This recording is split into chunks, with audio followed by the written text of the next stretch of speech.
Hi guys, இன்னைக்கு எப்படி ஜடை போடலாம் பார்க்கலாமா? வாங்க. ஃபஸ்ட்டு வந்து ப்ளக்கர் ஒன்று நான் வச்சுருக்கேன். நெக்ஸ்ட்டு வந்து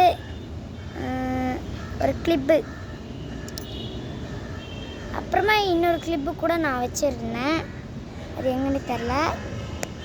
இந்த மாதிரி கிளிப்பு பெருசு ஒன்று, சின்னது ஒன்று, ப்ளக்கர் ஒன்று வச்சிடலாம். அவ்வளோதான். ஃபஸ்ட்டு இப்படி நல்லா இப்படி விரித்து போட்டுக்கலாம். இங்கே இப்படி நல்லா ஒட்டிக்கலாம். ஒட்டி இந்த ப்ளக்கரை எடுத்துக்கோங்க காய்ஸ். இந்த ப்ளக்கரை எடுத்து இப்படி இப்படி ஒட்டிக்கோங்க. அவ்வளோதான், ஃபினிஷ்டு. இப்போ மீதி இங்கே இருக்கிறதெல்லாம் அது எல்லாம் முடியும் இப்படி தள்ளிடணும். தள்ளிவிட்டு நார்மலாக வச்சுக்கோங்க. எப்பவும் போல் இந்த பெரிய கிளிப் எடுத்து இங்கே ஒன்று போட்டுக்கிறேன். போட்டு முடித்த பிறகு இந்த கொஞ்சம் முடிய தள்ளிடுறேன். தள்ளிட்ட பிறகு கொஞ்சம் ஆஃப் முடி அங்கேருந்து கொஞ்சம் கட்டிடலாம்.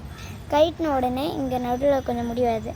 அதை நல்லா நம்ம ஃப்ரெஷ்ஷாக சுருட்டிக்கலாம்.